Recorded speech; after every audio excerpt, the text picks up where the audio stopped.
So another Andy B 2-minute video. And this one was an inspiration from a private conversation I was having with Alan, a lovely Scottish man who writes for Devotional Treasures, his blog.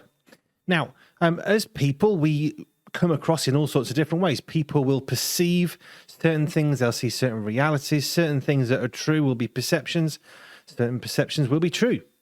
And this is how we go through life. We are always projecting something of who we are. And sometimes that can be real and true, and sometimes it can be a little bit fake. But that's what happens in life. I know that personally I'm very, very comfortable around delivery drivers or people who work in kind of manual skill kind of labour areas because that's where I spent a lot of my time. So I'm quite relaxed and very normal and natural around people like that. People wonder why they talk to me. Well, I just listen and I talk their language. I'm not projecting something I'm not. I'm being myself. In your life as a Christian, how transparent is your faith? Do you project an image of, well, yes, I do like God and I do think church can be important, but it's not that big a deal, in order that you can not have too hard a time at work? Or maybe get that promotion that you really, really want, or perhaps you want to be asked to do a particular thing, so you think, well, I'll fly below the radar and they'll never notice. How transparent are you in your faith? How obvious is it that you actually are a Jesus-loving disciple? Do you hide that, or are you honest about it?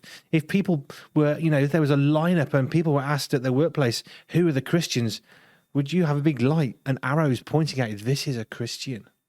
Let's never be afraid of our faith. Just watching something about the Second World War and the Allied forces finding some of the extermination camps of the Jews.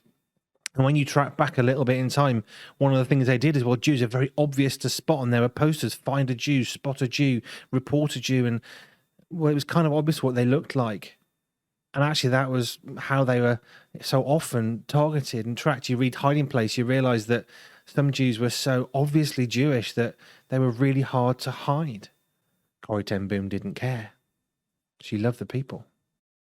Are you hiding your faith? Are you transparent about it? So people know you're a Christian. You haven't got to go around bashing them over the head with a Bible, but actually we are supposed to stand out and look different and to behave different.